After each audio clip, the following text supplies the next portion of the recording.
Hello, welcome everybody to the City Beer Tours 12 Beers of Christmas. My name is Jonathan, and I am not alone, but I have with me Tom. Welcome, Tom. Merry, happy What's Christmas. happening? Happy Boxing Day. I was going to Uh, say happy Boxing Day for the City Brew Tours box of beers. How appropriate. It's almost like we yeah, do this on absolutely. purpose. You might think that. You might think that, hey, just how it works. Yeah. But for all of those that are watching and listening, welcome. Hope you guys had a wonderful holidays. And of course, here with our box this year, we've done it both as an Advent box and as a 12 Beers of Christmas box. So depending on where you're at within that journey, you might have already gone through the beers, you may have gotten antsy and you were like, I'm going to do this as the 12 beers of Christmas. And you still already went through all the beers, which is also perfectly fine. But with that, there's still mysteries. There's still goodies in there. We've got those coasters, we've got the stickers, and then we've got, of course, a different beer in each of those days, which means it's another day. And I feel like, we've had a few of these. We've had a few beers. We've had a couple of live streams. We've had some people on our Happy Hanukkah, which already happened. They've gone through. They had all their 8 beers. We only have 12. Um, so we've had a Only couple of 12. different That's beers. that's four more than eight. That seems like a Yeah, better it's a better deal, right? yeah. I don't know if Yeah. it's a better deal. It costs a little bit Wow. more to get it, but yeah, we've got more to go through Of here. course, So we do have more and more gifts to open, more gifts to share. But I'm already just rambling at this point. And, Tom, you know me well that when I'm rambling, that means that I'm thirsty, which means that we should probably get what the people want and open up one of these beers that's in the box and start drinking. And then we're going to have a good time talking and answering and just seeing where the night goes with conversations and beer. So absolutely. I'm gonna have one of these. Now I'm gonna go a little rogue if that's okay with you, Tom. And I'm just gonna grab one at random out of the box because again, it's been the holidays. I was doing this as Advent and as a 12 beers. So I've just So you been already know what's enjoying there. them. You know I what's don't know. coming. I You do. So I just have to kind of reach and just grab and hope. yeah. I did help plan these beers, so it's not really exciting for me. But if I just reach down here, I can just grab one of these. What do we got here? And I have the Gray Sales Brewing Rhode Island Keg Dog. All right. It That is sounds a very festive. very festive. Sounded appropriate. It is a milkshake IPA, which I know can be divisive for people. But I'm excited. What are you drinking tonight? What Well, did? I'm gonna crack open a beer from Unsung Brewing Ooh, out of California, and I don't know if this one was in the Hanukkah box or if it was in the Christmas box. I mean, I don't want to spoil the fun for anybody who hasn't opened all those things. I think we're probably just going to recap the breweries and some of the yeah, beers that people have to look forward to. But Unsung is one of our partners that we used in both boxes, yeah. and this one is a IPA. It's the Metaplex. So I Metaplex. think this one was from the Hanukkah box. I was in Uh, an IPA mood. It's made with Mosaic hops, which is one of my favorite hops to have in an IPA. I gravitate towards that along with like a Citra and some I was other gonna say you're not a types of Simcoe. You're not a Simcoe hop Simcoe. fan. No, I'm down with Simcoe. The ones I tend to stay away from. I wouldn't say stay away from, but I'm less excited about uh, hops like the Centennials Ah, and other noble sorts of hops along the way. The Cascades, those sorts of things that we use in IPAs up here in the Great Northwest. They're fine, but the flavor that I want comes from that Galaxy, Simcoe, yeah. Mosaic. type hops. So anyway, cheers to you. Sorry. Cheers. I know. There Cheers. you go. See, you learned. You've Mm. learned. Yeah, I've learned. I'm now an influencer. This beer smells amazing, by the way. Oh yeah. This is if you gave me a blind tasting and said, "Hey, have some beer nog," which is also a thing. This is Mhm. not beer nog. This is a IPA, but it doesn't have the like. It's not eggnog, obviously, because you can't throw eggnog into a beer. That would probably not end very well when you're, boiling eggs. I bet you someone's tried. Oh no, I'm not saying that it hasn't been done. Bet you I'm saying it's someone's tried. yeah. Oh yeah, definitely. Someone's definitely thrown one of those in there. But this is it has that creaminess. Obviously, you have that lactose in there. You have all of what you want for both a milkshake IPA, which if anyone's like, what is a milkshake IPA? It's exactly what it sounds like. It's an IPA. Typically, you're going to be on that New England style. It's very hard to do West Coast milkshake IPAs, just because you're going to have that lactose, which creates a haziness and that cloudiness. But using that blend of those really strong, vibrant, tropical, citrusy, fruity, floral. You got a little bit of all of these like really nice like tropical aromas and fruits coming from these hops. So Hmm. you're getting a little pineapple in there, a little bit of let me see. Let me make up some words. Well, I mean, the key hop in this beer is the Amarillo hop, Yeah. right? And so, the flavor profile of an Amarillo hop is that zesty citrus. I don't Yeah. know why they called it Amarillo. I don't necessarily associate Amarillo, Texas with citrus, but Hops. Yeah. there you go. But it also has that tropical fruit in there as well, hmm which I'm interested. How do you feel like that? How does that combine with the lactose, the sweetness of Well, the the lactose? it works because the vanilla is bringing it together. So it Okay. does have vanilla brewed in this as well. And so the vanilla, the sweetness of the vanilla is kind of working as that bridge between that tropical fruit as well as the that slight bitterness, but then the creaminess and the smoothness of that lactose. So really it would remind you of like imagine just like a hopped sherbet is kind of what it's going for, which is kind of Hmm. nice. Which is like or like a if you were to put like hop oil on a Dole Whip is kind of what it would be. Really? Oh, that Yeah, that actually really kind of it speaks to kind of me in a way. I think so. Unsung, which is in Anaheim and does yep, a partnership with Disney quite a bit. yes. I think we need to connect Grace Sale with Unsung and see if we can get that Dole Whip feel going Oh, out there out with that at there all. for sure. Yeah, no, I think this would really be up their alley of getting let's do a little bit of this Dole Whip style with them. And I know with Unsung, good friends here with Unbox of working with or City Brew Tours. I've been working too much. I don't know where I'm with right now. But with City Brew Tours, they've been in our boxes. We've had conversations with them. They do that really fun thing where not only are they doing that partnership with Disney, but they have every one of their beers has a story and is a Hmm. comic book character. So what is the character of Metaplex? Do they have it on the can there? There's always like a basically like a paragraph. Yeah. So. Um, An orphan from Seoul, Ji Yoon Chor was taken in by monks and trained in an ancient form of martial arts. So we've got a strong female superhero with an Asian background.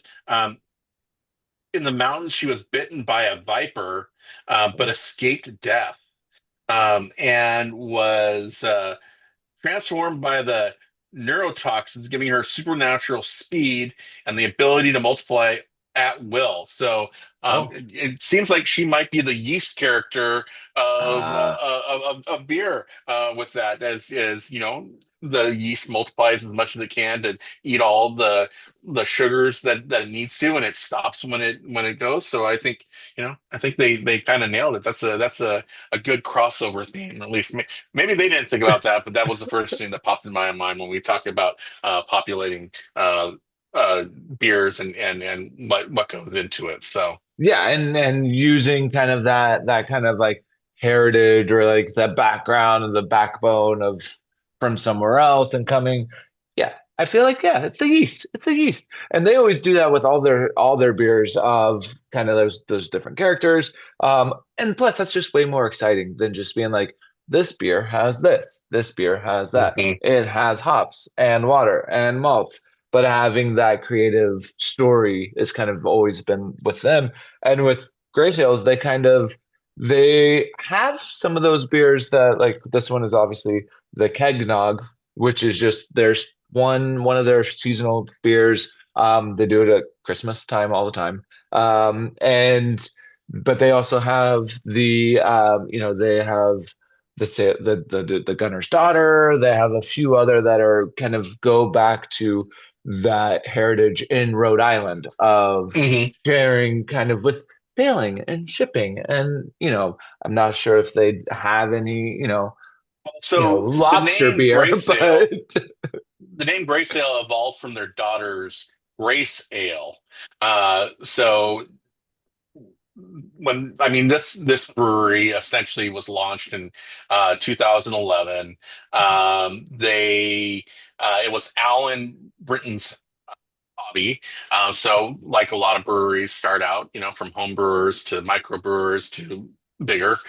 It was founded by Jen and Alan. yeah, And Jen wanted to return to work after their kids started school. And this was like a perfect ingrown business. And they took over a 1920s Westerly macaroni factory building and okay. grew into the powerhouse that they are. Uh, they Yeah, partner and with distillers and do a lot of stuff on that campus there. no, and they've I was lucky enough to talk to them last year when they were starting this. It was like a little bit of a secret, but now it came out and about that at the beginning of this year, so in January of 2025, they actually were not only being so successful as their own brewery, but they actually were able to acquire a partner with Outer Light Brewing in Connecticut. And so now they actually all brew together. So they still help Outer Light with production and with distribution and growing their scale because they kind of maxed out what they were able to do. But then that also now gets Gray Sales not just in the Rhode Island area, but they're also to be able to be in Rhode Island and in Connecticut now. So it's kind of helped them kind of expand across, all in that New England area to be able to get even further and expand and just share all of these beers that they do that I know that I've had multiple of their beers. Probably I don't know how many make it all the way to the West Coast for you, Tom, but they Not do many. not many, but that has helped them now create these partnerships, which I think is always a good sign of that you're doing something right when you are able to partner with and grow your company with other breweries that are starting up and seeing that need of like they're going as far as they can. Let's help them out and let's create a new brand or like a new partnership within that. Which I know we've seen with a lot of the breweries that we've had in the boxes over the years, and obviously within 2025 in general, we've been seeing a lot of breweries shifting and going back and forth. But we've also seen a lot of growth, which has made it easier for us to be able to feature more of these breweries and these boxes, especially for the beer and the Hanukkah boxes this year. Absolutely. Well, since we're on that track now, I want you. Let's talk about the breweries that are in this box. Okay. Now, I've randomized the numbers so that they don't line up with the exact day they are in the box for those of you who Okay. are not looking to have things spoiled. Um, Okay. so, Jonathan, pick a number between 1 and 12. 7. 7. All right, so we're going to talk about Threes Brewing. Okay. Tell me all you're from New York. These are Yes. neighbors of yours. Yes. Tell us all about Threes Brewing. Threes. What's the yeah. What's so Threesa has been around. They're not any new kids on the block, obviously. So they've been around for a while, where they are basically not only are they in New York, and they're obviously their main location is in Gowanus, but they also, which anyone outside of New York is like, What does I don't Gowanus mean? I don't I even mean, I know know what what that Gowanus mean. What does means. Gowanus mean? So Gowanus is famous for the Gowanus Canal, who has the Punami. We're not going to talk about that anyway. But that's a very central part in near south of downtown Brooklyn. So if you were to think of Brooklyn as big circle, it's going to be in the bottom third-ish of Brooklyn. All And right. in the neighborhood where they're at, which was for the longest time a highly commercial, just warehouses. There were tire stores, there were pickle factories, warehouses. All that's all Gowanus was for the longest time. It has recently been becoming more developed with restaurants and bars, and it's kind of like the newer. Like Williamsburg or like Bushwick or like so it's like the becoming the new hip spot, but they have been there for quite a while. So they opened that in 2014. So they're coming up on 11 years in this spot, over 11 years at this point. And their bar, not only do they brew there, and not only are they also have a restaurant connected, gone through different things. They always bring another company in, which is always great, where they don't have to worry about that specific license, but they're able to bring in another company to provide a space for them, a restaurant that can, if they can't afford their own restaurant or brick and mortar spot, now they have that space for them. So that's Anything from what's that? I was going to say that's pretty awesome because they're a stone's throw away from the Barclays Center, right? Exactly. So it comes, yeah, they're good. So for a New Yorker, it's about a 7-minute walk. For a non-New Yorker, it's about a 15-minute walk, depending. But yeah, they're right there. So if you're going to go see, you're going to watch the Brooklyn Nets, you're going to watch, I don't know what WWE, Taylor Swift, Paul McCartney. You have there, and then you're like, I need something to do now that the concert's done. You just walk right down to the brewery, go grab a taco or a burger that's at their restaurant. You have a beer there, but they're not just there. They also have other locations. They have another location over in Greenport, which with Greenpoint, which would be north of the Barclays Center, if that helps. But they're also in over 700 bars and stores across the New York City area. So with that, that's where they have all these music venues, and this is their birthplace, and Tiny Montgomery music venue has had all these things, but they do every style, and they always have done Are they every known for style. a specific style? Like, So, obviously they have, I would say there's two main styles that they're known for, and that's going to be their Pilsner, which is their flagship, is the Vliet Pilsner, or Vliet. How would you pronounce that? Vliet. I I've always said it as Villiet, but I Vliet. know that I'm nowhere. I'm sure I Vil- have no idea Yeah. how to pronounce that properly. But then when you put that many consonants together, followed by that many vowels, plus some more consonants, I mean, Yeah. you get what you ask for. But you're gonna have that Pilsner, and then which is actually really fun fact. It is a French style Pilsner, is actually what the origin of that That's was. so. Which Then we're gonna be saying this is Villiers. Villiers, Probably yeah. Villiers. Villiers. Yeah. I mean, if it's French, you're not going to say the T at the end unless there's an E Yeah. or something afterwards. So Villiers Yeah. would be go. So we can be fancy. We can be fancy. Yeah, it's a Villiers. Villiers. or you can have the bleh, bleh, the bleh. Either way. But yeah, no, French style Pilsner, which is not a very common style. But that I would say that one, and then obviously their IPAs. And so they do both West Coast and New England style, and they do them both fantastically. So that's where with these guys, you got to have them in a box because you're gonna be able to have that range of IPAs and Pilsners and doing them both crisp, floral. You got that classic West Coast. You got also their hazies, their New Englands. Get all that tropical fruit, all that citrus, everything you want within those. Or again, those really nice, clean West Coast bitterness on there, but nice little sweetness. And then the Pilsner's just one of the most like for a lot of people, that is a lot of people's like bodega beer. So it's like in all the grocery Okay. stores, all the bodegas, and it's like, oh, let me just grab that one. Let me just enjoy that one. So it is obviously it's like New York centric, but um, you can get it everywhere here, which is why you gotta have them. You gotta have it in the box. Do we have now? I'm gonna quiz you on this. So that's threes. Mm. What style? What's the flavor notes? Don't spoil on the name. What are the notes of the threes beer that we're having in this box? So this goes back to my choice in this particular beer. We're looking at some Citra Simcoe and Mosaic hops used in this beer.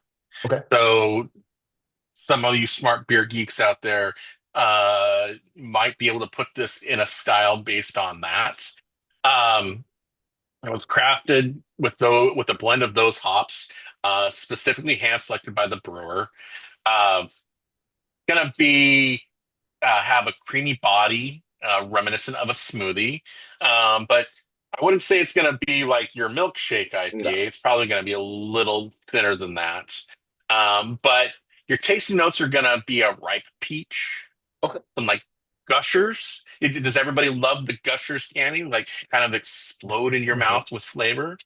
Yeah. There's going to be a nice smooth mouthfeel due to some wheat and fluffiness that comes across with that. And then it's hopped again with some Citra, Simcoe, and Mosaic.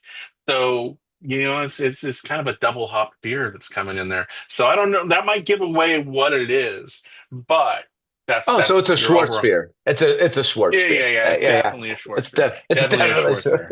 yeah, yeah. All right, pick another number. We've got 12 to get through. So We got let's through. Let's go three. Number three. If number we're three. Threes for threes. three's All for right. three. So number three is Lycum Brewing. I'll take this Oh, one. you take that one. So Lycum was created by Theo and Sonia Marie. They are kosher brewers. It's one of the only kosher breweries in the United States.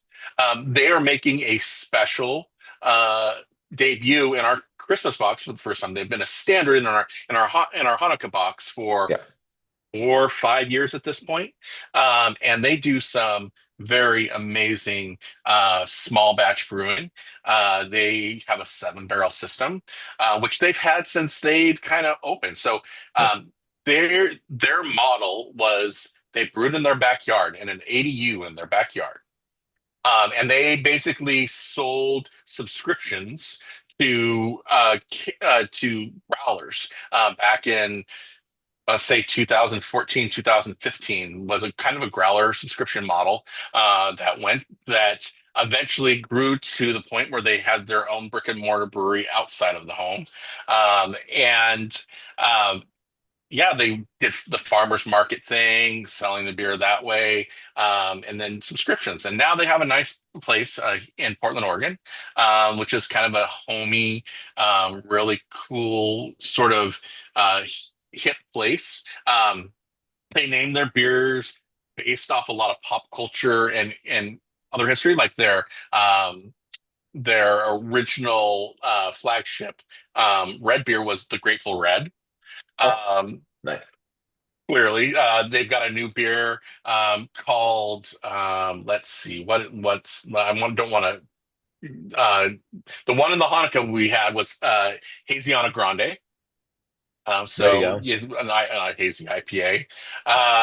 They have done a lot of Janice Hoplin is one of their signature IPAs, and yeah, they are very dedicated to um, essentially community building. Yeah. And even though they're a small brewery, they give a lot back to the community through donations. What was it that they were telling us on the last stream, Jonathan, Oh, that they were going to do? They were having kind of a oh, um, so yeah, every Hanukkah, so every night of Hanukkah, they do a charity night.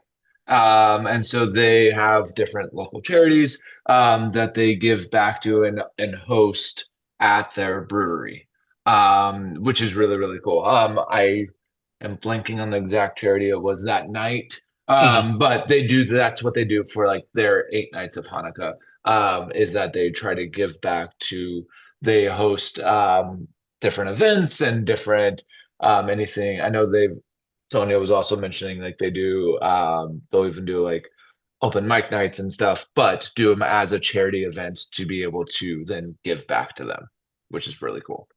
Yeah. They also do a lot of food and beer pairings. Yeah. One of their big things is they do Girl Scout cookies. When those come out, they do beers that pair with Girl Scout cookies really well as well. And they What's also, your favorite beer and Girl Scout cookie pairing? I'm going off oh, I don't, topic. yeah, it kind of puts me on the spot. I mean, my, I wouldn't say my favorite is samosa or Samoas.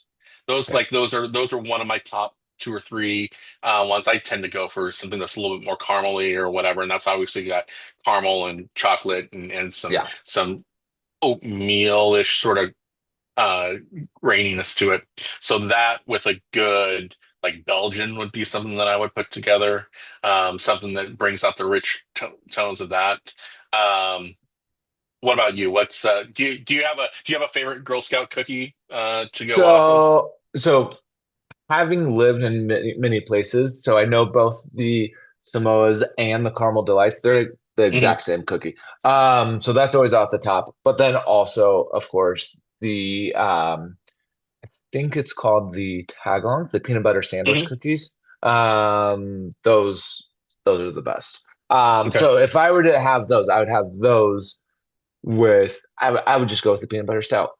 You know, Yeah, yeah, absolutely. yeah, Some like. just go like.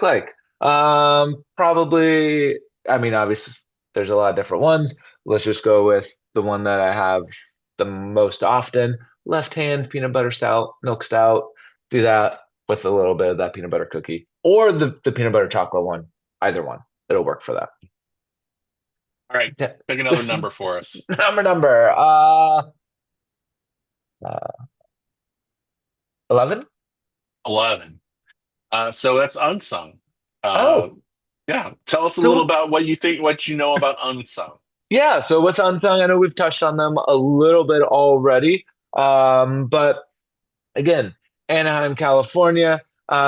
These guys, their goal is to basically just make it as not weird, but they just let's just be inventive. So, with a lot of breweries over the years, they try to, pay the homage to, the Reinheitsgebot and the history of the beer, the purity of beer, of just water, barley, hops, yeast. Let's just keep it simple.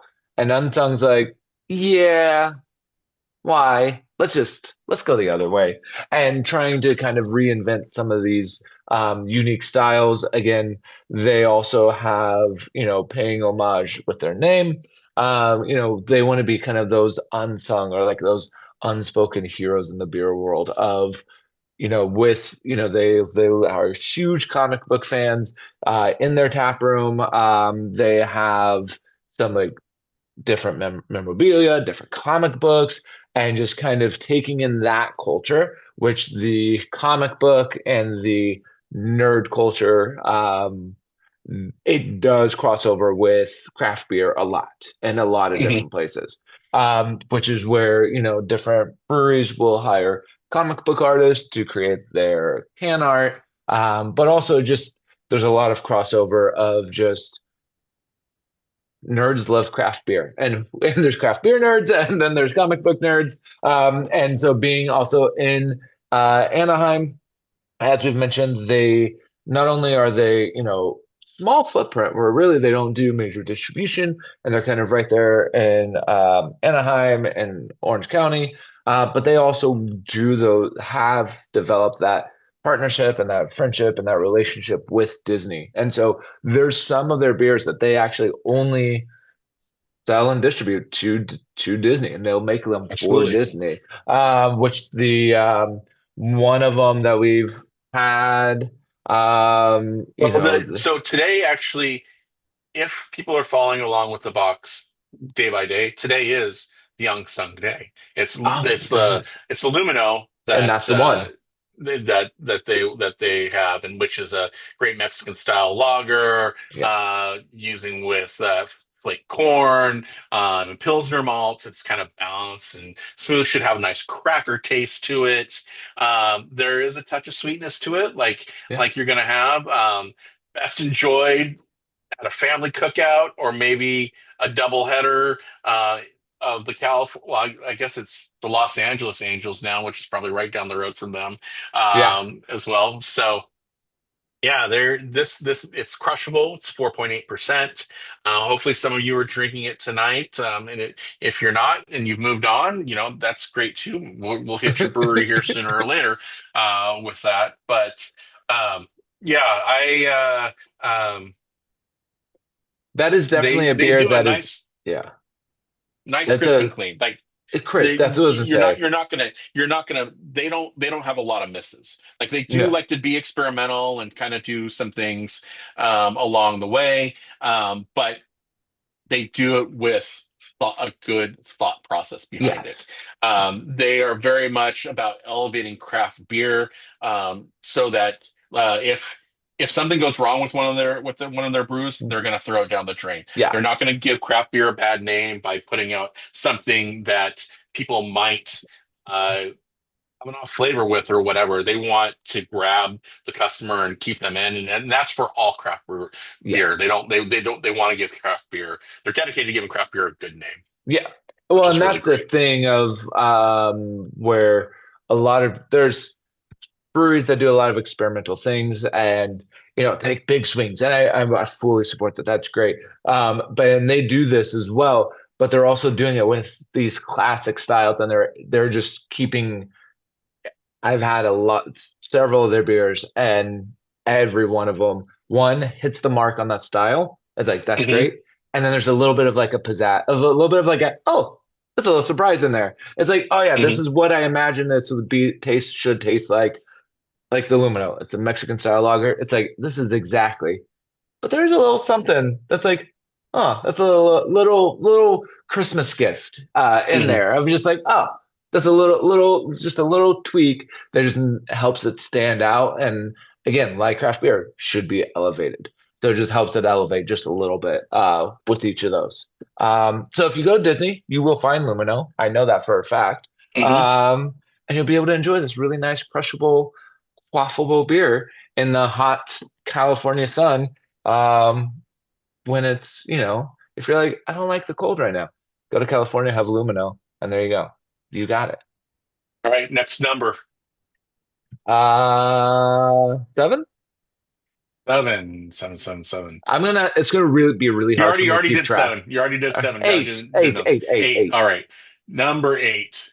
We are looking at, where is my number 8? Did I leave 8 out? I left 8 out, so we're gonna go with the Drowned Lands. We got a Drownlands. question from Michelle about the Drowned Lands, Eastern Gold, which is the golden lager. Why is this golden ale so hops forward? So let's talk about that a little bit.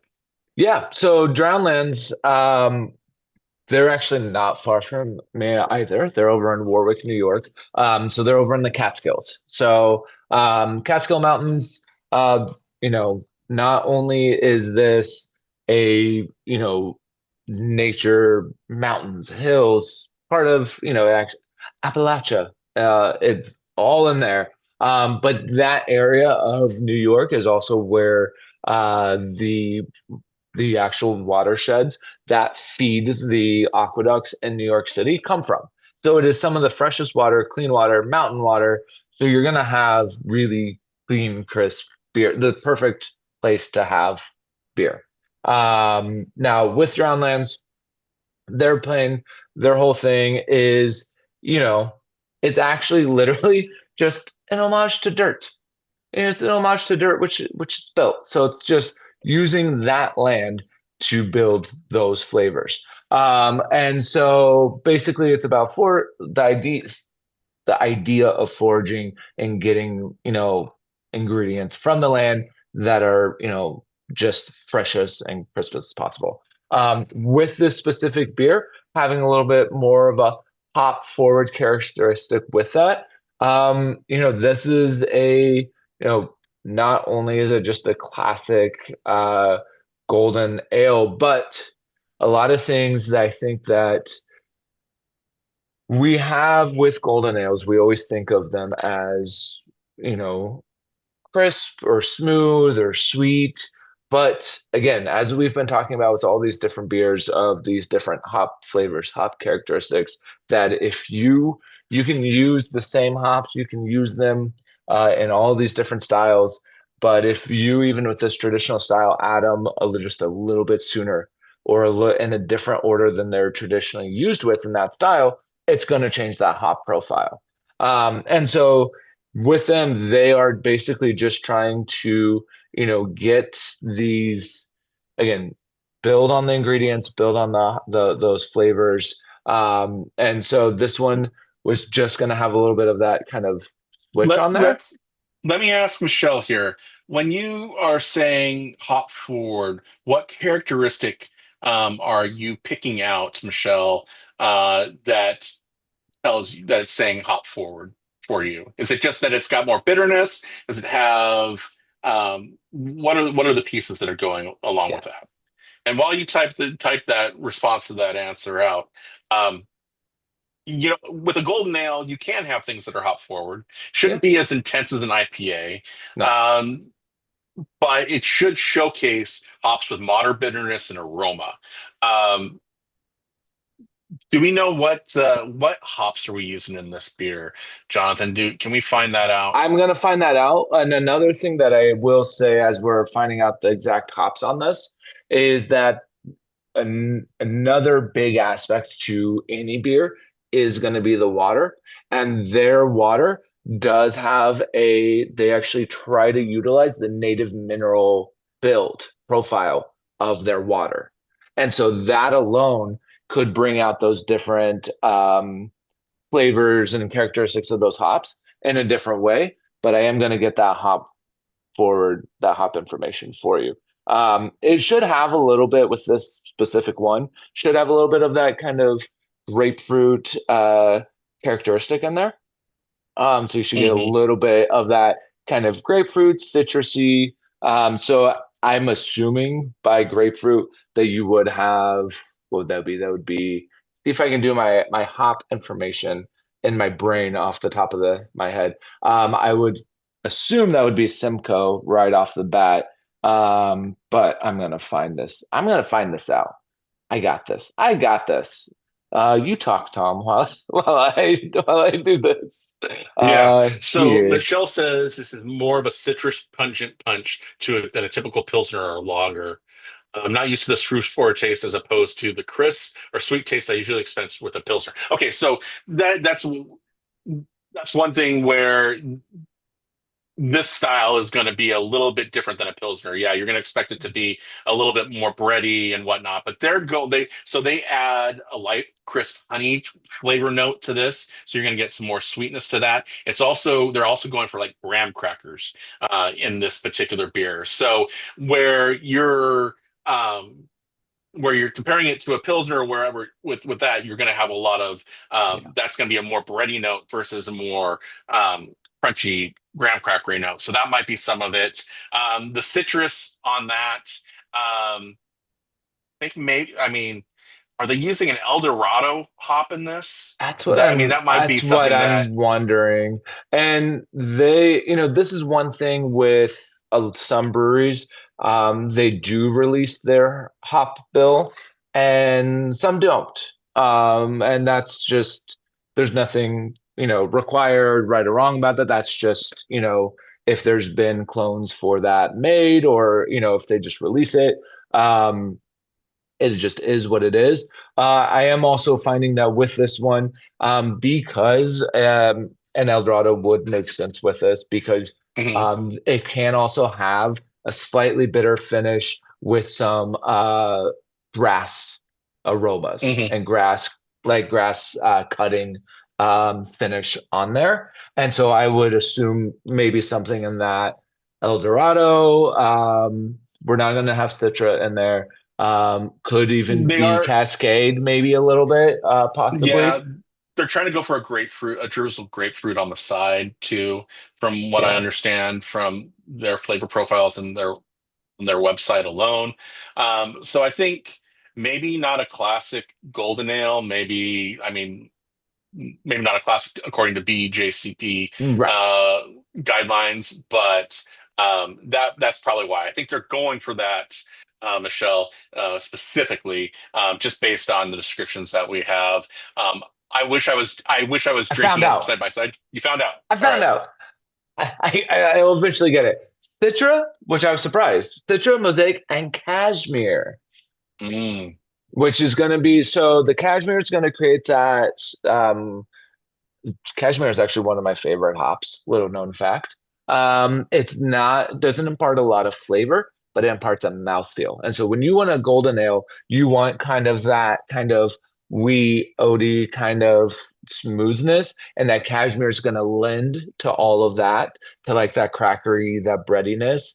But then that mosaic and that citra makes sense, mosaic makes sense together of getting that grass cutting and that grapefruit kind of blend in there.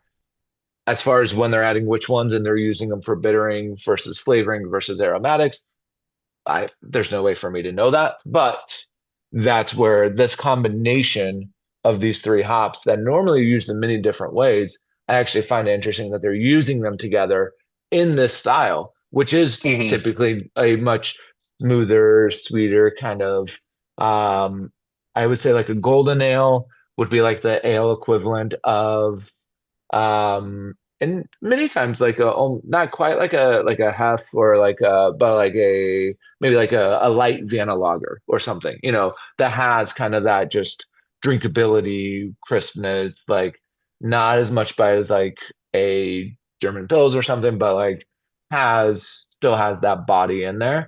And but this they're playing with these hops to kind of spin on that. And one reason could be, again, sourcing, keeping it local, paying homage to the area, but also just creating those kind of that fresh flavor of mhm. fresh ingredients, freshness with that grass kind of clipping idea. Which, if you're in the nature, if you're in the woods, and you have this beer, in the spring or in the fall, like it's gonna hit just right, like on the lake, really nice, like blue skies on the lake. This beer is gonna hit that spot for you. All right. Next Or number. not, or not. Maybe we'll find out. Next number, we're gonna go with two. Two. All right. Two is Nightcap. Uh, Oops. Well, I just spoiled that one. We're going with 5440. The nightcap, they're stouts. And actually, some of you, if you bought late in the box run, the last 120 boxes actually had a different beer in there as well for that ninth night. So we'll leave that a bit of a secret, but we will talk about 5440. Yeah. So 5440 is out of Washougal, Washington, which is in the Portland area, a little bit north of Vancouver, Washington, or a little bit east of Vancouver, Washington, and has a rich history of Portland brewing within that. The owner and head brewer is Bolt Minister. What an amazing name for a brewer.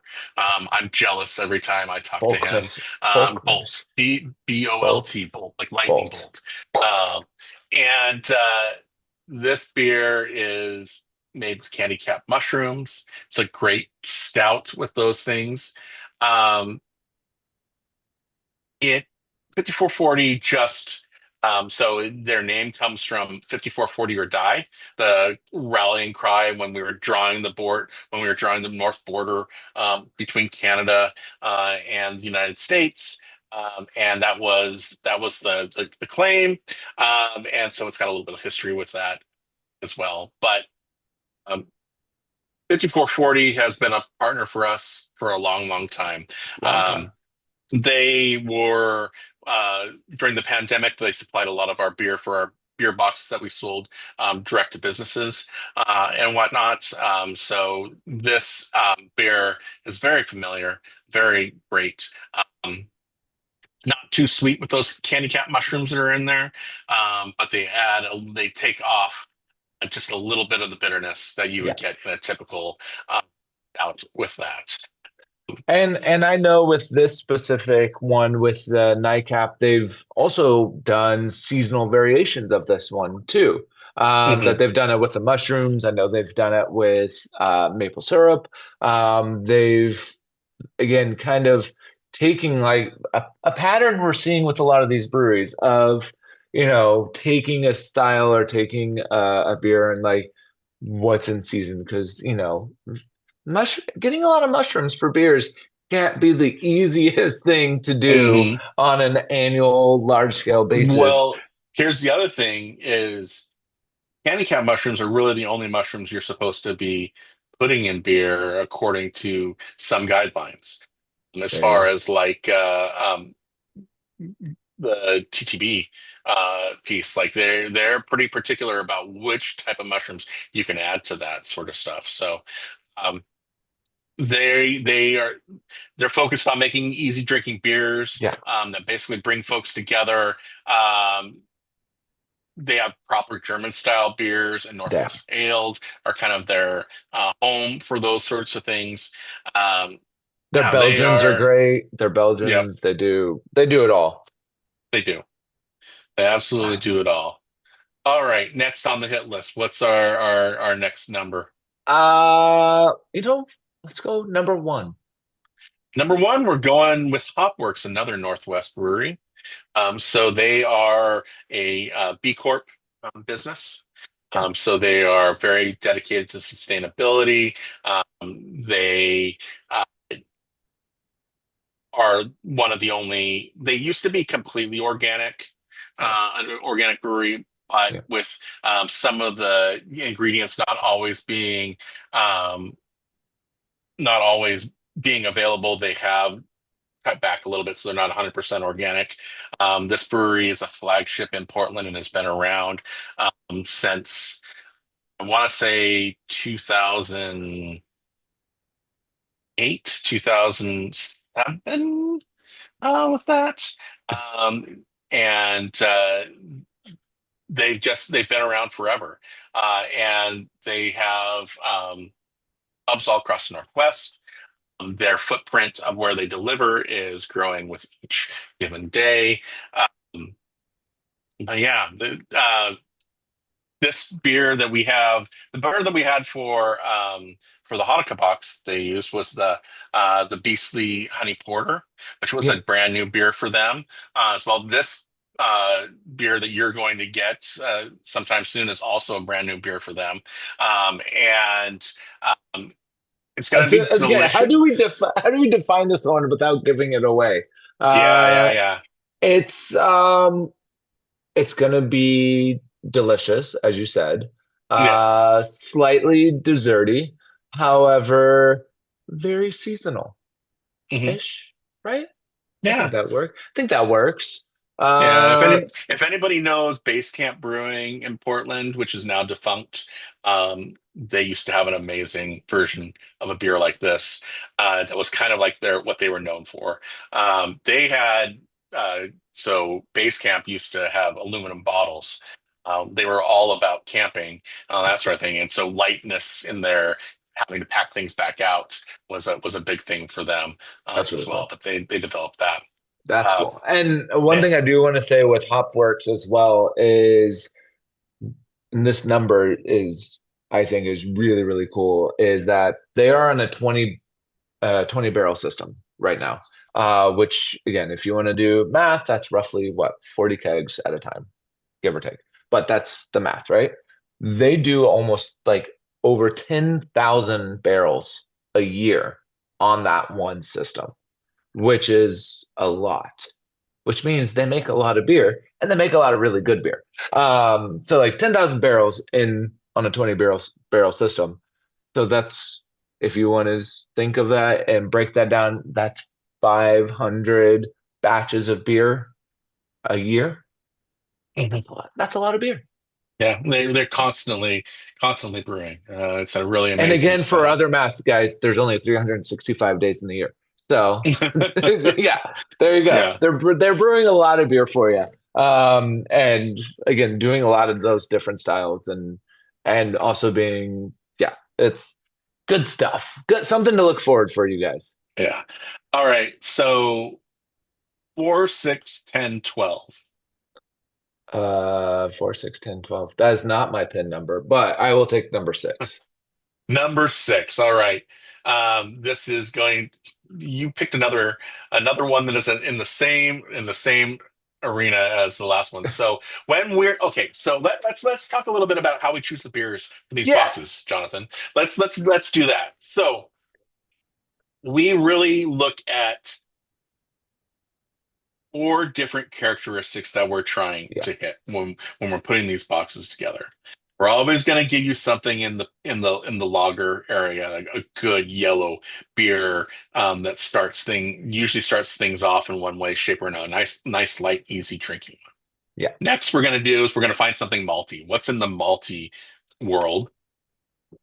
And then we're going to find something hoppy, and Yep. then we're going to find wild cards. Yeah. So wild cards could be, seasonal ones like the cake nog that you Yeah. talked about.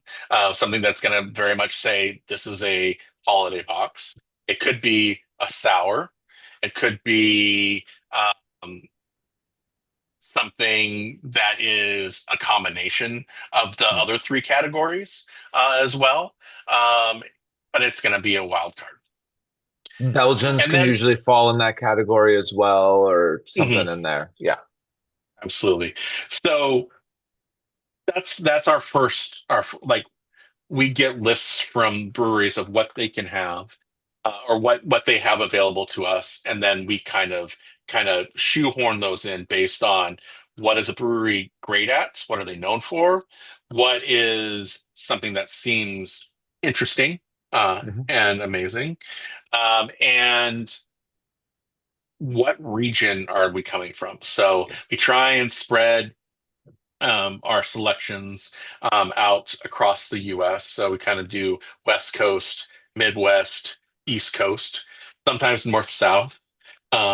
Just depends on what's available at a given time with that. Yeah.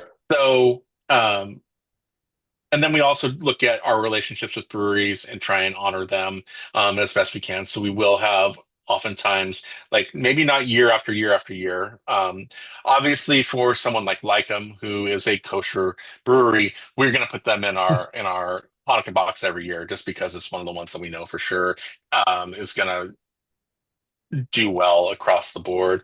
Um, but yeah, so uh, this next brewery that Jonathan has picked for us is um, No Lie Brew House out of Spokane, Washington. They are a mid-level or mid-sized brewery that distributes all across the Northwest and down south. They're very well known for quality beers across the board. That um, if you think about beers that you would just gravitate towards you based on name. I mean, I'm going to do some West Coast breweries. You think of some East Coast breweries. So I'm Okay. thinking like Sierra Nevada. Yeah. I am thinking like Stone Brewing. I'm thinking um, what's the one out of Fremont Brewing out of Seattle. I'm think like just Yeah. thinking even of Philadelphia. There's the um, what's the one in Philadelphia that we um, Um, I just went blank. But Yingling is another one, is another yeah. example. And there, Sazerac, those guys. So Yeah. we try and mix also small breweries, medium-sized breweries, and some larger breweries. I think we only have like one or two larger breweries in that whole piece in this particular box. Yeah.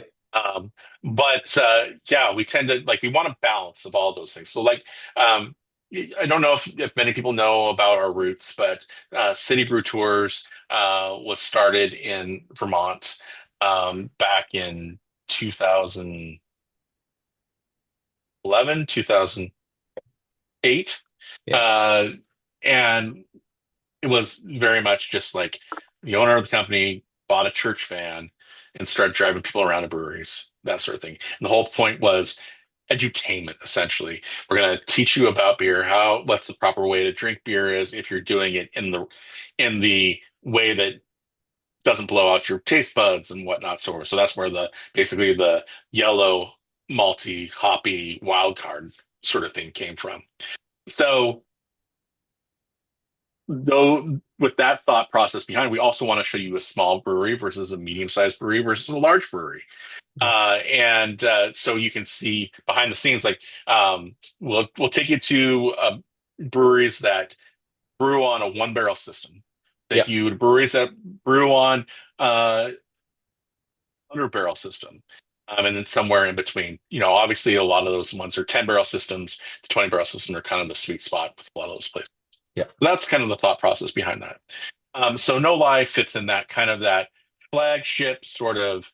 We've been brewing beer for 10, 15, 20 years. We're doing standard. We got a standard output. We do some wild and crazy stuff as well, but here are our flagships and that sort of thing. And so the beer from No Lie this year is one of their flagships. Mhm. And but it's big. It's got a great big grain bill. They're using five different types of roasted malts, um, and that give it kind of a complex flavor. I'm not going to tell you those flavors because it would give away what that is. But I Um, will also add that in addition to these strong, bold malt flavors, they're also adding in large hop additions to create mhm, balance with it as well. absolutely. So this And doesn't really so, actually help anyone. yeah. And so, yeah, this is something that I think you'll really enjoy once you get there. It's also one of our bigger beers in this box. It's 9.5%. And so Imperial goes along with this Yeah. as well. Um, all right. Give me Um, another number. We're looking at 4, 6, 10, or 12. uh, let's do 12. All right. Von Trapp Brewing. What do you know Von, about Von Trapp? so anytime we hear the word Von Trapp, everyone is like just automatically, Sound of Music, right? Yeah, absolutely. Which you should, and you are correct. So that's actually the exact same family. So everyone's always like, "Oh, Von Trapp, that can't be, you know, the Von Trapp family." It actually is the same family. So with Von Trapp, they're up in Stowe, Vermont. So again, going back to the roots with City Brew Tours, over in Burlington, so not far from there. So they are, obviously we don't have home brewing and Sound of Music. It took them a little while to get that going. But also having the farm, having that setting, having that produce, having those ingredients, they were able to actually eventually start a brewery. And so back in little while, but not that long ago in 2010, they were actually able to work with some of the brightest up and coming brewers. in Vermont, as we know, great place for brewery. And they actually just started with it at the lodge with the family, and then just go up, up, up, up, up, and up. And so they've actually not only have some of their classic core beers, but they also have seasonal sellers. With these beers, we were talking about like a mid-size with No Lie. Von Trapp's a little bit bigger. They're Hmm. actually getting beer all the way from Maine down to Florida to Oregon and a little bit of everything in between. And so they're actually becoming kind of this household name of also it helps that there's a movie. When you're like Von Trapp and you're just like, oh yeah, I know them. Maybe you've never had their beer, but you're gonna know them, and that obviously again that's just gonna help so much.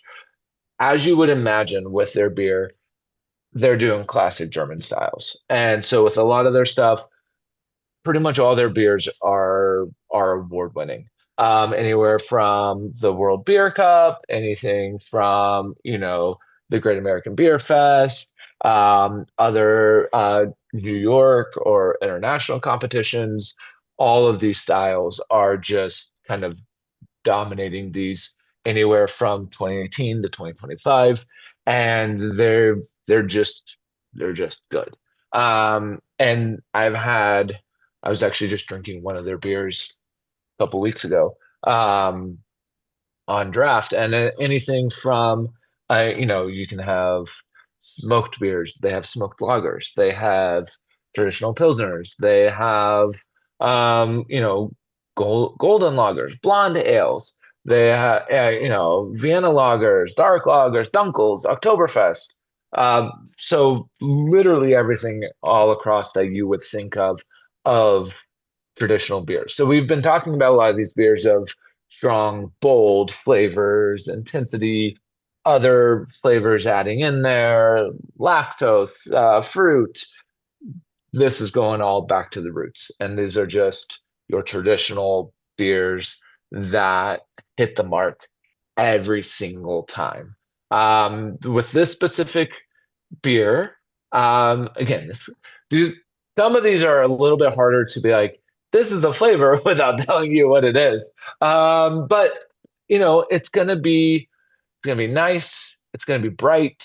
It's gonna have, the slight complexity, but the balancing, the drinkability.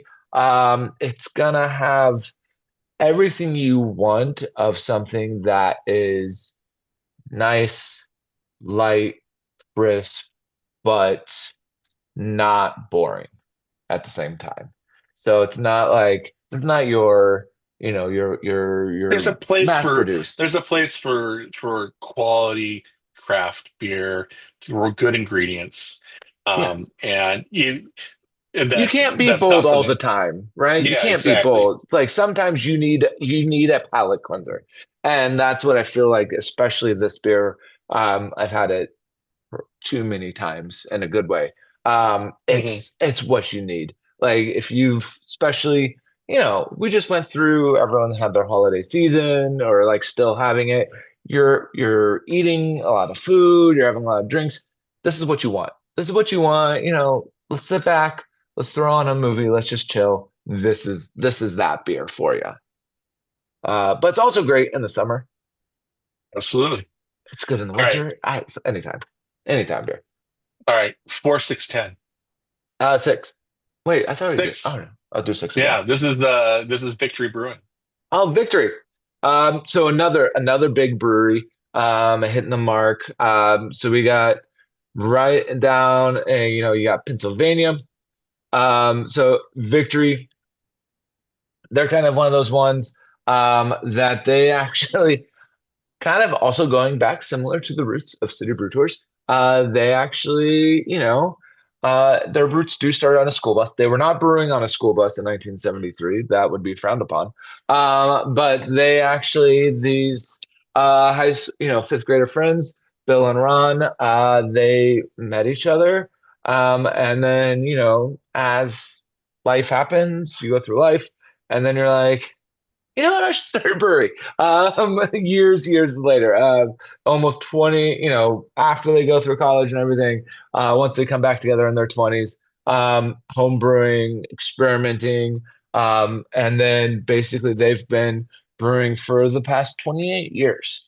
And with Victory, again, they're kind of that whole thing of doing, let's also stick with these classics. Let's stick with these opening up in, really small spaces, but then growing and going back into, down in Downingtown, Pennsylvania, and expanding the brewery, expanding the fermentation, expanding, getting actual kegging equipment, getting not just home brewing, but getting of growing the capacity to 100,000 barrels. So this is probably the biggest brewery I believe we have featured in the box today, or this time. Um, Correct me if I'm wrong, Tom, but I feel like Victory's probably the largest. I would say so. I Yeah, would say so, absolutely. because 100,000 was starting off.